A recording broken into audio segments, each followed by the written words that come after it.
Hello, good morning, good afternoon, or good night, depends of uh, whatever place that you saw this video.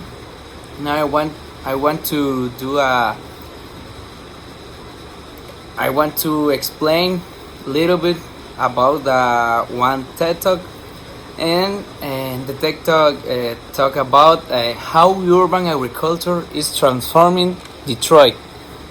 Okay, agriculture is very important in these days because in these days the climate is very severe, and we have a long time that don't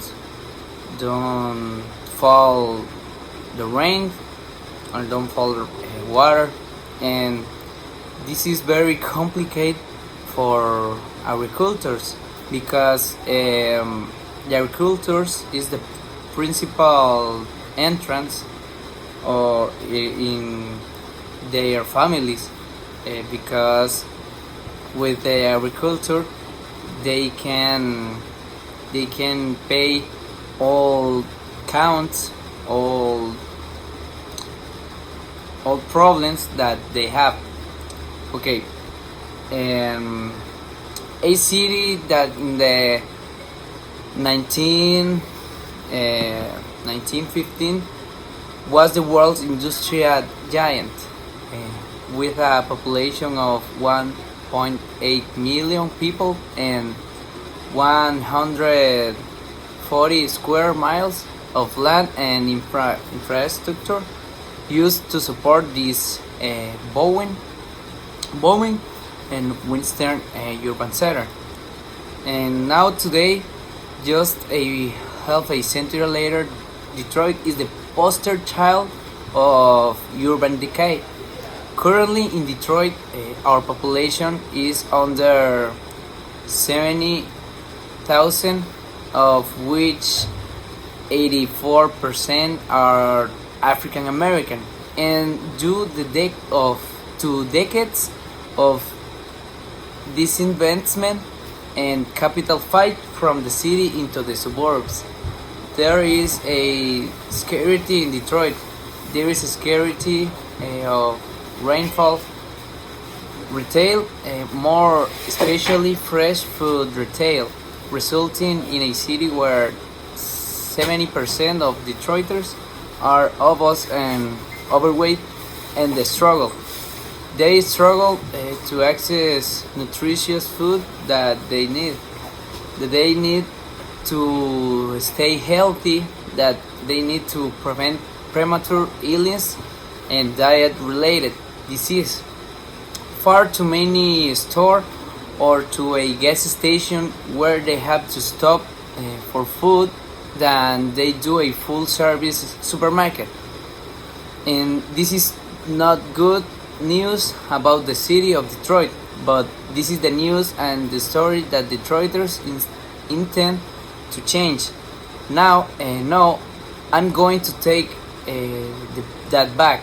This is the story that Detroiters are changing through urban agriculture or food enthusiasts.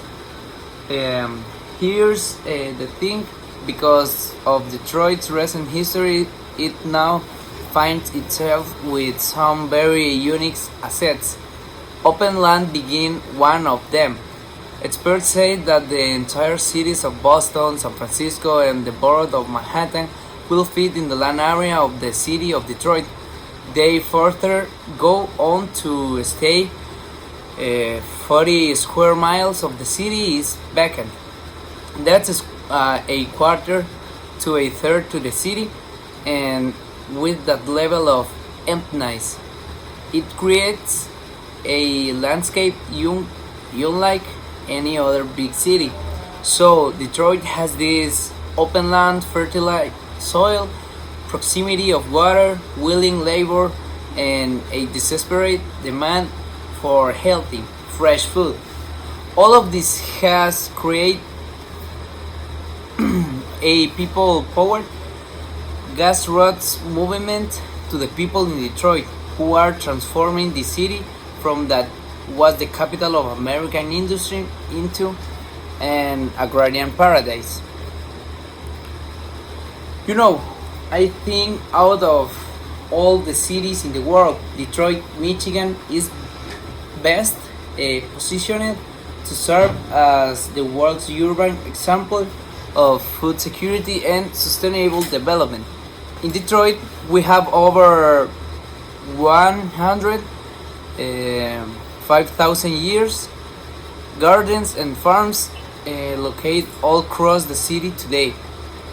And these are plots of land where we're just growing tomatoes and carrots either. We understand urban agriculture in Detroit is all about community because we grow together. So these spaces are spaces of conviviality. These spaces are places where we build in social cohesion as well as providing healthy, fresh food to our friends, our families, and our neighbors. Come walk with me.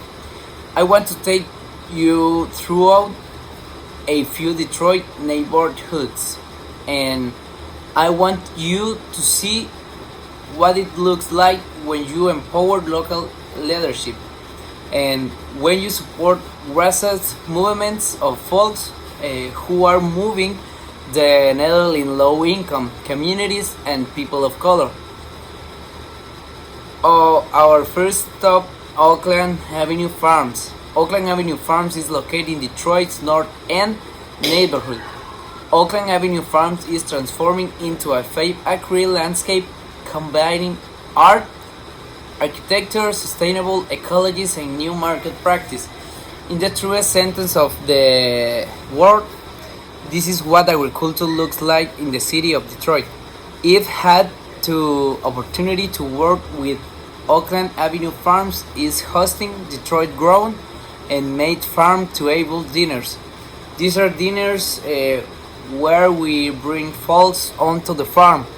We give them plenty of time and opportunity to meet and grade and talk to the grower, and then they are take on a farm tour, and afterwards they trade to a farm to table meal prepared by a chief who showcases all the produce on the farm right at the peak of its freshness. We do that. We bring people onto the farm. We have folks sitting around a table because we want to change people's relationship to food. We want them to know exactly where their food comes from that is grown on that farm that's on the plate. My second stop, I'm going to take you on the west side of Detroit to the Brickmore neighborhood. Now, Brickmore is a lower income community in Detroit. There's about 13,000 residents in Brickmore. They're decided to take a block by block strategy. So, within the neighborhood of Brickmore, you'll find a 21 block micro neighborhood called Brickmore Farmway.